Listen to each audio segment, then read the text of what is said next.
6 గంటల తర్వాత కూడా మంచం మీద ఆడదు కానీ మొగాడు కానీ పడుకున్నారు అంటే ఆ ఇంట్లో శని అంతకుముందే ప్రవేశించింది, వీళ్ళకంటే ముందే.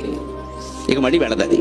పిల్లలు ఎవరైనా పడుకుంటే వేరే విషయం అండి. 8 ఏళ్ల లోపు పిల్లలు, 80 ఏళ్ళు దాటిన వాళ్ళు పడుకోవచ్చండి. వాళ్ళకి మనం సమయాలు చెప్పొద్దండి. 8 ఏళ్ల లోపు పిల్లలు ఎంతో, 80 ఏళ్ళు దాటిన పెద్దలు కూడా అంతే. 2 బాలురు 2 వృద్ధుల కింద లెక్క. 8 ఏళ్ళు దాటుతున్నాయి అంటే నేర్పాలి ఖచ్చితంగా. ఓ గిల్లైనా లేపాలి వాడిని. ఈ కాలం పిల్లలు ఇంతేనండి అంటే కుదరదండి అక్కడ.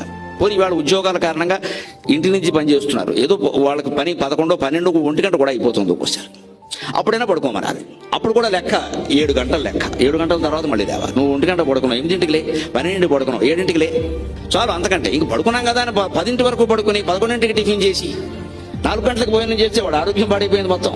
తూర్పు రేఖల తెల్లవారక ముందే నిద్ర లేవాలి. ముందు 5 గంటలకు లేచే లక్షణం ఉన్నవాడు జీవితంలో అన్ని విజయాలు సాధించగలుగుతాడు. ముందు ఆ లేచే లక్షణం ఒకటి ఉండాలి. అవసరమైతే మళ్ళీ పడుకుందాం, ఏ మధ్యాహ్నం కాసేపు ముందు లేద్దాం.